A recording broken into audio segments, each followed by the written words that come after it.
I got back home on a Sunday evening, just after 8. The sky was starting to darken, and the streetlights buzzed to life as I pulled into the driveway. It was one of those quiet returns that should have felt comforting. A soft landing after a long drive. I'd spent the weekend out in Cedar Falls, checking in on my mom after her knee surgery. Nothing major, just a scope and some physical therapy. Ellie had suggested I go. Said Mom would appreciate the company, and she could hold down the fort here. She even packed me a cooler with sandwiches and a few of those granola bars I like but never buy for myself. Honestly, I was grateful for the time. My mom and I don't get to talk much unless something's wrong, and spending a couple days helping her around the house felt grounding. Normal. Stable. But when I stepped through the front door, something felt wrong. It wasn't anything obvious. No broken windows. No smell of gas. No signs of anything out of place. But the air felt still. Not quiet, exactly, just absent. Like the place had been vacuum sealed. Jasper, our golden retriever, usually barreled toward me like a battering ram whenever I got back from even a grocery run. But this time, nothing. I called out once, "Jasper!" No response. Just the faint hum of the refrigerator and the creak of the hardwood under my shoes. Maybe he was in the backyard. Maybe he was asleep. I told myself that. I told myself a lot of things, actually. Ellie wasn't in the living room. The lights were dimmed, and her favorite candle, the one that smells like vanilla and cloves, had burned all the way down to a curled wick in the glass. I could tell she'd cleaned earlier. The throw pillows were in a new arrangement, which she always did when company was coming over. There were no dishes in the sink, not even Jasper's bowl on the mat. I called her name, Ellie, and she answered from upstairs, "Hey babe." Her voice sounded chipper. Too chipper, almost like someone trying to sound casual on a phone call they didn't want the person in the room to hear. I headed up the stairs slowly, duffel bag slung over one shoulder. I wasn't looking for anything. I didn't think I was anyway. But as soon as I walked into our bedroom, I froze. There it was. A dark blue button-down shirt, draped over the back of the reading chair in the corner of the room. Not mine. Not even close. The fabric was smooth and soft, expensive-looking. Not the department store flannels I wore. The kind of shirt you dry clean because it's too good to risk with home detergent. It had a faint pattern in the threading, barely noticeable unless you were close. I walked over, picked it up, and instinctively brought it to my nose. It smelled like a man's cologne. Not the kind I wear. Mine is mild, citrusy, subtle. This was sharp, woodsy, too clean, too bold. Like it came from a glass bottle that sat behind a locked case at a department store. It was the kind of cologne worn by someone who always ordered the second most expensive wine at dinner without looking at the price. It reeked of intention. Ellie walked into the room just then, holding a basket of folded laundry. She stopped mid-step when she saw me holding the shirt. Her eyes flickered, just for a second. Then she smiled. "Oh," she said, walking past me, as if she were just noticing it herself. That's my brother's. He came by while you were gone." I looked at her, still holding the shirt in my hands. "Your brother from Seattle?" I asked, careful to keep my tone even. She nodded quickly, dropping a pair of folded socks onto the dresser. "Yeah," she said. "He was in town for some conference or something. Didn't even tell me ahead of time. He just texted me Friday morning and asked if he could swing by for the night. Figured, why not? He stayed on the couch." I didn't say anything right away. To be clear, she does have a brother, Greg. He works in biotech and lives in Seattle with his girlfriend. We saw them last Christmas. Nice guy, a little arrogant in that older sibling kind of way. But he had never, not once, come to visit on a whim. He always planned things down to the minute.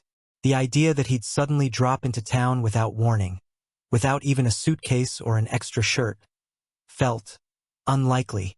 "Didn't know he was coming," I said, setting the shirt down on the back of the chair. "Neither did I," she said with a shrug. Total surprise. She turned away, busying herself with putting laundry in drawers. Too fast, too casual. Like she was trying to push the moment past us before it could settle. "Jasper okay?" I asked, still standing there. She paused. Yeah, why? He didn't greet me when I came in. That's all. Oh, yeah. He was a little anxious earlier. Might be napping in the guest room. I gave him one of those calming treats. Again, all perfectly reasonable things to say. If I didn't know her so well, I might have even believed her. I nodded. Didn't push it. I never liked accusing someone without proof. But I also didn't like being fed stories that didn't line up. You tired? She asked, suddenly upbeat again. I can heat up some leftovers. Sure, I said. Thanks. She walked out of the room, and I stared at the shirt one more time before following her downstairs. I left it where it was, draped over the chair, visible but unspoken, like a challenge. By the next morning, it was gone. No explanation, no mention. No, Greg says thanks for letting him stay. Nothing. Just gone. And the silence around it said more than any excuse ever could. After the shirt disappeared, I couldn't stop noticing things I had previously ignored. It was like someone had flipped a switch in my brain. What used to seem ordinary, harmless, explainable, now felt deliberate, coordinated even, like I had been living in a play, and I was the only one who didn't realize it was scripted. I started replaying moments, scenes from the past 6 months that never stuck out at the time, but now they stacked on top of each other like puzzle pieces finally clicking into place. There was the jogging. That was the first thing that started to make me uneasy. Ellie had always been more of a yoga and hiking person. Her idea of exercise was stretching in the living room while watching one of those 30-minute vinyasa routines on YouTube. She had once told me she hated running because it made her feel like she was being chased. And yet, 3 months ago, she suddenly announced she was taking up jogging. I just feel like I need to shake things up, she said with a little shrug. Clear my head. Sitting still all the time makes me feel old. It made sense at the time. We were both in our 30s trying to be healthier. I even encouraged it. I remember saying something like, "That's great. Proud of you." She smiled and gave me a quick kiss before heading out in her brand new running shoes. Shoes I didn't know she'd bought. What I didn't notice then, and couldn't ignore now, was the timing. Her runs always happened at night. After dinner. After dark. After I'd settled into the couch or stepped into my office upstairs to get a few extra emails knocked out. Never in the morning. Never when most people ran. She'd come back flushed, sweaty, but never winded. Sometimes she'd take a quick shower and go to bed early, claiming she was exhausted. But now that I think about it, I never saw the app. You know, the one runners always use to track distance and heart rate. She never mentioned pace or routes. Never posted one of those humblebrag photos of her mileage or her shoes in the grass. Nothing. She just went out. And came back. Then there were the grocery trips. Ellie handled most of the shopping. She liked planning meals, browsing recipes, and walking the aisles alone. She once told me that grocery stores were her zen place. But it started to stretch. A simple errand would take 2-3 hours. She'd leave saying she was running to Trader Joe's and maybe Target, but come home with half a bag of frozen fruit and a bottle of oat milk. I joked about it once. What happened? Did they hide the produce from you? She laughed a little too hard. You know how long the checkout lines are on Sundays. But there weren't receipts in the bags. No new pantry items. Nothing you'd expect from a person who supposedly spent that long at a store. I started wondering if the groceries were even the point, or if they were just the cover story. There was also the weekend she insisted I visit my mom alone. It was the first time she ever made that kind of suggestion. Usually, she loved seeing my family.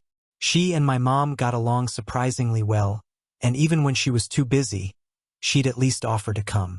But this time, she was adamant. You should really go, she said. Your mom just had surgery. Jasper's been a little anxious lately, and it's better if one of us stays with him. He doesn't do well in unfamiliar places. It made sense, I guess. Jasper's separation anxiety had gotten worse after a thunderstorm a few months ago. Still, something about the way she said it stuck with me. It wasn't concern, it was strategy. She said it with that quiet, persuasive voice she used when trying to make me think something was my idea. That alone should have tipped me off. But I went. I packed my bag, drove to Cedar Falls, and spent the weekend helping Mom around the house. And while I was gone, someone else left a shirt in my bedroom. Then there was the phone. Ellie used to be one of those people who forgot where she left her phone. She'd leave it on the windowsill while cooking, or on the bathroom counter, or in the car's cup holder. It was never on her. And now, she carried it everywhere. Always face down. Always on silent. Even when we watched movies or ate dinner, it was never out of arm's reach. I remember once, maybe a month ago, I asked her something simple. "Who just texted you?" I hadn't even meant it suspiciously. Her phone had just buzzed 3 times in a row, and I thought maybe it was something urgent. She looked startled. "Huh? Oh, just group chat stuff. Work people. Nothing important." But she didn't show me, didn't flip the screen or laugh about it like she used to. She just tucked it back into her sweater pocket and changed the subject. It all kept circling in my head like vultures. The night jogs, the grocery trips, the sudden alone time recommendations, the silent phone, and now the shirt, the piece that made everything click. That shirt wasn't just out of place. It was proof. Not in a courtroom sense, maybe, but in the gut-deep, soul-level kind of way. You know when you're a kid and something breaks, like a vase or a window, and even before anyone tells you, you just know you're in trouble? That sinking feeling in your chest? That was me. Except I wasn't the one who broke something. Someone broke us. There was a shift between us lately. First, I thought it was just life. Stress. Work. Normal marriage stuff. We'd been together 8 years, married for 5. The honeymoon phase had faded. Sure, but we still laughed. Still made plans. Still talked about maybe getting a dog sibling for Jasper. But over the last few months, something had dulled. Not in a loud way. Quietly. Like a light dimmer turned down so slowly you didn't notice until the room was dark. She'd stopped asking about my day. I used to come home and vent about work, the client who sent revisions at 4 p.m. The boss who couldn't read his own email threads, and she used to listen. Offer sympathy. Crack a joke. But now she just nodded. Maybe said, "That **CKs. Then went back to scrolling. Even the way she touched me had changed. Fewer hugs. Fewer spontaneous kisses. More polite pats on the shoulder. Like I was a coworker she was thanking for holding the door. The distance wasn't just physical, it was strategic. She was moving pieces, setting things up, and I had walked right into it.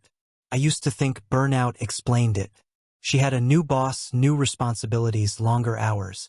She'd been tired, irritable, closed off. I figured it was just a bad season. Everyone goes through them. But now it looked different. It looked like preparation. She wasn't just burned out. She was distracted. Emotionally unavailable wasn't just a rough patch. It was a choice, a shift in alignment. And the more I looked back, the clearer it became. This wasn't random. This wasn't stress. This was design. 2 weeks after the shirt vanished, Ellie left for what she called a wellness retreat in Wyoming. She'd been talking about it for a while, how she and her friends from yoga were going to unplug, hike, meditate, do sunrise breathing rituals or whatever the buzzword was this month. No phones, no service, no distractions. Just healing and recentering. I remember her standing in the kitchen, hands wrapped around a mug of herbal tea, telling me it was exactly what she needed. "You should take the weekend to do something for yourself, too," she said brightly. "Go visit your brother, maybe, or finally fix the deck. Get out of your head for a while." I smiled. "Sure," I said. "Might be good for both of us." She smiled back, kissed me on the cheek, and went upstairs to pack. What she didn't know, what I hadn't told her, was that I'd quietly reactivated our old security system the week before. We used to use it when we first bought the house, mostly because the neighborhood was new and the idea of motion alerts made Ellie feel safe. But over time, as things settled, we got lazy, stopped arming it, let the batteries in the sensors die out. The system sat idle for almost 2 years. But the moment I saw that shirt, I changed the batteries, reset the app, reconnected the cloud storage. I didn't say a word. I wasn't looking to trap her. Not exactly. I just needed to know. Needed clarity. The first 2 days of her trip, nothing happened. I got the occasional text from Ellie, usually brief. Just did a 2-hour silent hike. Or, they made us journal under a tree, lol. She even sent a photo of her and a few women posing on a mountain trail, yoga mats rolled up under their arms, all smiles. It looked real enough, authentic. But then came day 3. Around 3:14 p.m. I got a ping on my phone. Motion detected. Living room. I was at my desk, sifting through invoices, and nearly dismissed it without a second glance. I figured maybe the curtain moved, or Jasper walked through. But then I remembered Jasper was with Ellie's cousin this weekend. She insisted on that, said she didn't want him stuck in the house alone. Heart hammering, I clicked the notification and opened the camera feed. The image was grainy at first. Sunlight pouring in through the back window made the contrast uneven. But then it cleared. A man walked into the frame. Mid-30s, maybe. Average build. Dark hair. Sunglasses perched on his head like he lived there. He had a stainless steel travel mug in one hand and a key in the other, our house key. He didn't knock. Didn't fumble at the door. Just strolled in, casual as you please. I watched as he walked into the kitchen, opened the fridge, pulled out a bottle of sparkling water, and drank it like he owned the place. Then he walked into the living room and flopped down on the couch, pulling out his phone. No hesitation. No uncertainty. No, is anyone home? Behavior. He was comfortable. Too comfortable. I paused the video and just sat there, staring at the frozen frame of him lounging in my living room. His shoes were off. His jacket was hanging over the back of the armchair, the same chair where I'd found the blue shirt. I didn't feel rage. Not immediately. What I felt was silence. That deep, hollow kind of quiet you get when the floor drops out beneath you. I hit rewind on the clip and watched again. Slower this time. The key. The water. The couch. The casual posture.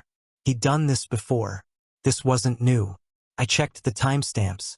He stayed for nearly an hour, then left through the back door, locking it behind him. I watched every second. He never looked around, never moved like a guest.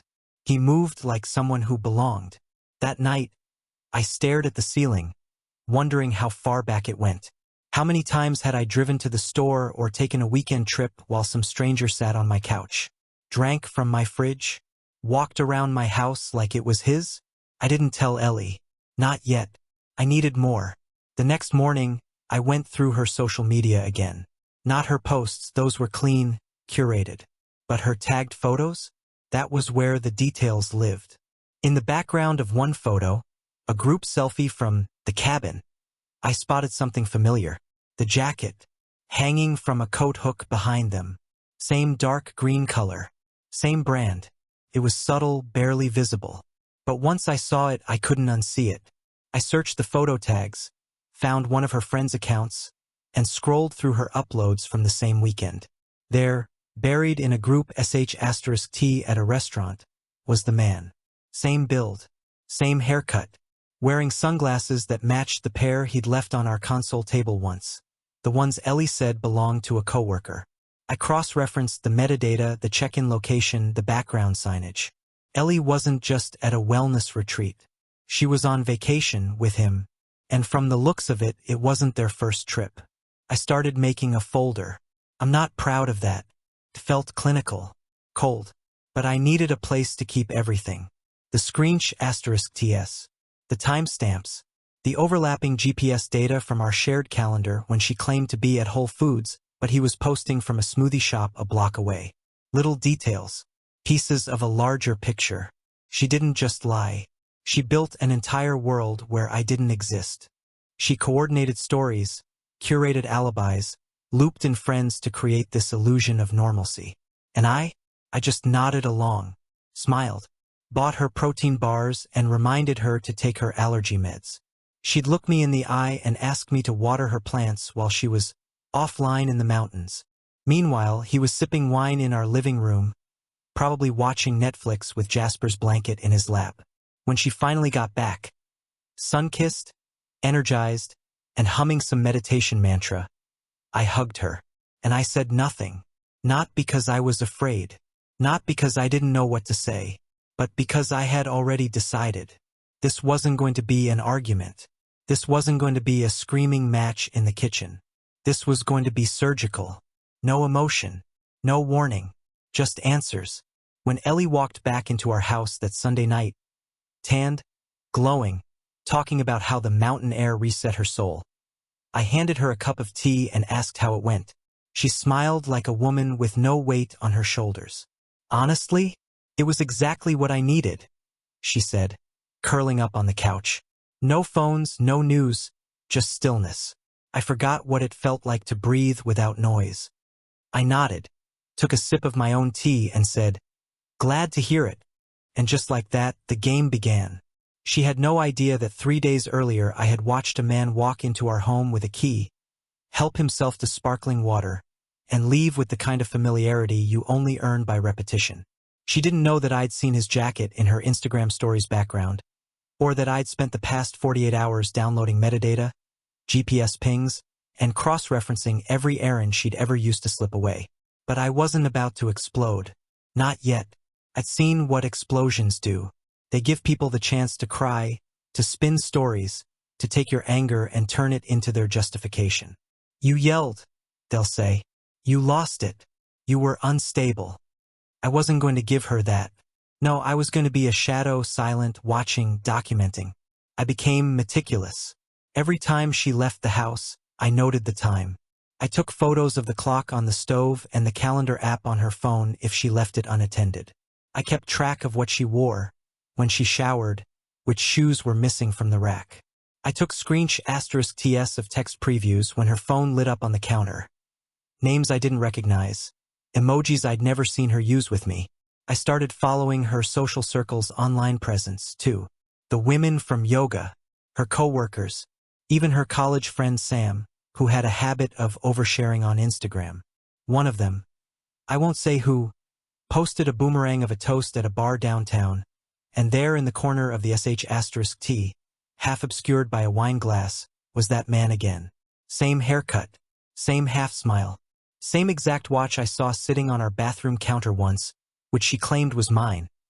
A birthday gift from her, she'd said, but I never wore watches. Ever. At night, I laid beside her while she scrolled through TikTok and laughed at strangers falling off treadmills.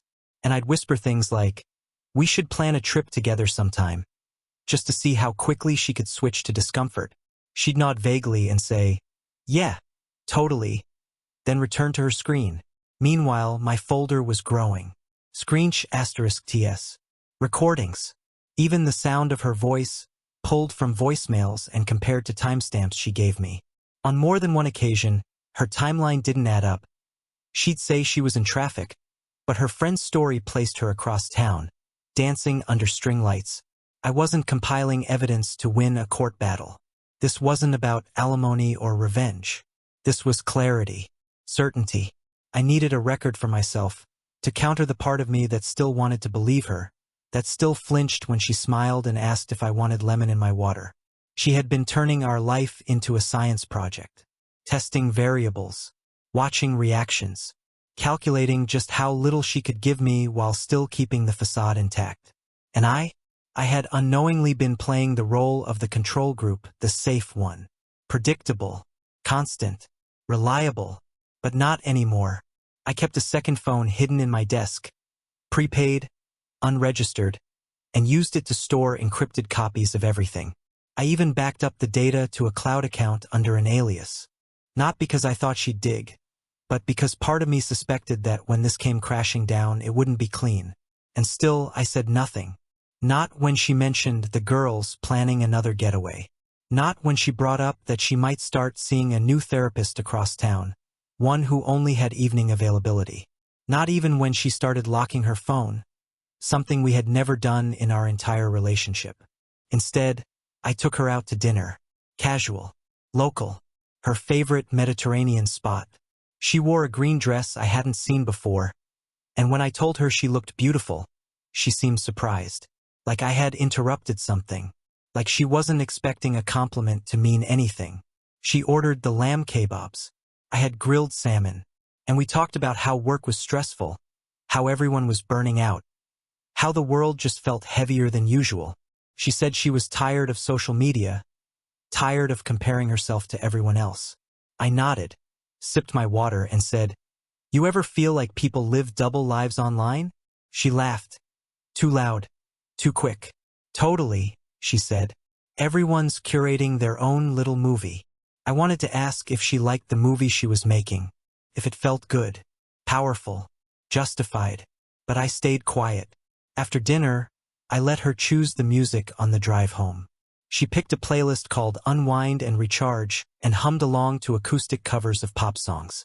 I remember her reaching over and resting her hand on my leg as we turned onto our street. That night, she slept soundly. I didn't.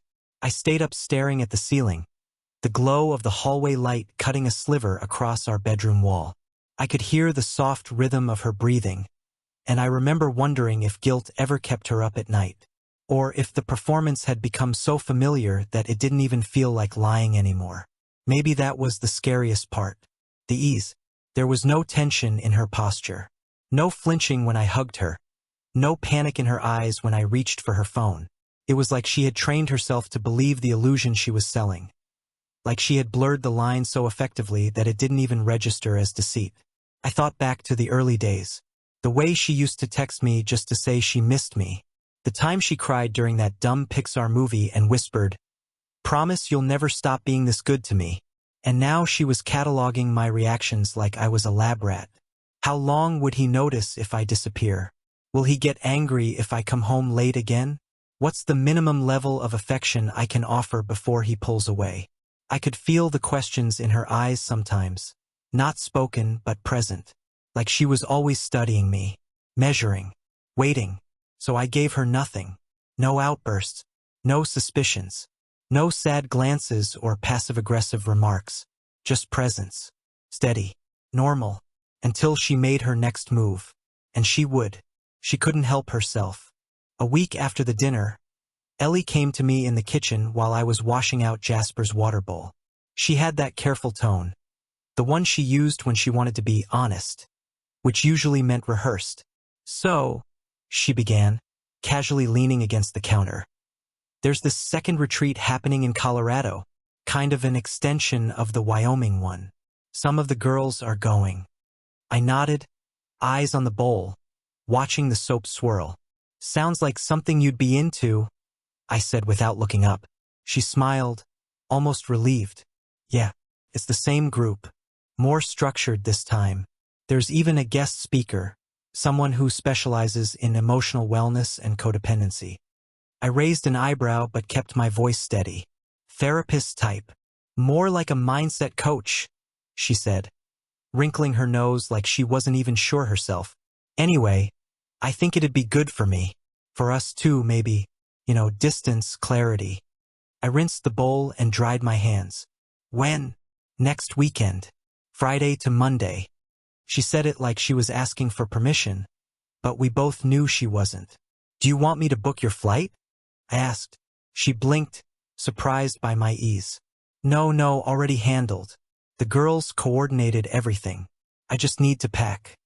I turned to face her, drying the last of the water from my fingers. "Then I hope it gives you whatever you're looking for." Her eyes searched mine for something. Guilt? Suspicion? I don't know. I kept them empty on purpose, because I already knew the truth. This wasn't a retreat. It was a test. And it wasn't mine. She was testing me. I don't know if the idea came from a conversation with her friends or some TikTok pseudotherapy advice, but the signs were there. They wanted to see how I'd act when left alone again. Would I spiral? Call too much? Grow suspicious? Beg for reassurance? Or would I pass quietly? Predictable, controllable, loyal? Safe. I'd played the safe man well. Too well. But this time I wasn't in the dark. I knew what was coming, and for the first time I stopped playing by the script. I helped her pack. I folded her yoga pants, rolled up her tank tops, handed her the extra phone charger I kept in my drawer. She smiled like she'd won a prize she wasn't sure she deserved. "You're being really cool about this," she said. I shrugged. "You're allowed to take space." She kissed my cheek. "Thank you. Seriously." I smiled. "Enjoy the fresh air." That Friday, I drove her to the airport, carried her duffel, and even bought her a green tea while we waited at the gate. She looked over at me a few times, like she was expecting a last-minute panic, one of those airport drama moments where the partner pleads, "Don't go," but I didn't give her one. Instead, I hugged her goodbye and said, "See you Monday." She hesitated at the gate. "Text me if you need anything." "I will." Then she turned and walked away. She had no idea I wouldn't be reaching out at all. That weekend, I stayed busy. I went for long walks. I cleaned out the garage. I organized my inbox. But mostly I waited. And sure enough, the cracks showed. On Saturday night, I got a text. "Ellie, hey, just checking in. Everything okay with Jasper?" I replied 2 hours later, "Yeah, all good. He misses his spot on your pillow." Sunday morning, she called. I let it ring. She called again an hour later. Left a voicemail. Her voice sounded upbeat at first. "Just wanted to hear your voice." But ended with, "Anyway, hope everything's okay. Call me?" I didn't. By Sunday night, she sent another message. "Ellie, can we talk when I get back?" I didn't respond. By Monday morning, she'd cracked. I was in the backyard watering the tomato plants when I heard the garage door open. She wasn't supposed to be home until late afternoon. But there she was, dragging her suitcase behind her like the weekend had drained her dry. Her face was pale. No mountain glow this time. No group selfies. No post-retreat euphoria. Just quiet panic. "Hey," she said from the doorway. "Surprise. Got an earlier flight." I set the watering can down slowly. "Oh, how was it?" She looked like she didn't know how to answer. "Different. I don't know. I guess I expected more from it."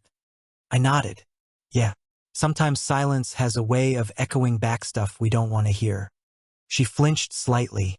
"You didn't call much," she said carefully, walking toward the kitchen. "I thought you might want to check in. You told me to enjoy the space." She poured herself a glass of water but didn't drink it. Her hands fidgeted on the rim of the glass. "I guess I thought you'd miss me more," she said, forcing a chuckle. I didn't answer right away. Instead, I walked over and sat down at the table. She followed, still standing. "I missed the version of you I remember," I said finally. "The one who used to talk to me without checking a script in her head." She looked startled. "What's that supposed to mean?" I gestured loosely. "Nothing. Just, things feel rehearsed lately. You say all the right things, but the tone's wrong. The timing. The silence." She sat down across from me, her face tight. "Are you mad at me?" I shook my head. "No, just tired." Her eyes filled with something, fear, maybe, or realization. "Tired of what?" "Pretending you're still here." She swallowed, hard. And then, finally, the act broke. "I didn't know what I was doing," she said, her voice barely above a whisper. "I didn't plan for it to go this far." I looked at her, dead center. "Then why did you test me?" She froze. Her mouth opened, then closed, then opened again. I didn't think you'd notice." "But I did." She stared at the table. "Was I failing?" I asked. "When you started setting traps, was I failing some silent checklist you never shared?" "No," she said quickly. "It wasn't like that. I felt like we were drifting, and I didn't know how to fix it without knowing if you still cared." "So you manufactured distance to measure my reaction?" "It wasn't like that," she said again, more desperate this time. "It was stupid, I know. I needed to see how you'd respond. I didn't want to beg for something you weren't willing to give." I nodded slowly. "But you were okay with manipulating me for it." Silence. That's when I realized. She wasn't just apologizing for the affair. She was realizing the full shape of what she'd done. She'd reduced our marriage to an experiment. And she thought she was the observer. But I had been watching, too. I stood from the table, walked past her and said, "I stopped playing the game a long time ago, Ellie." When I got to the bedroom, I heard her call after me.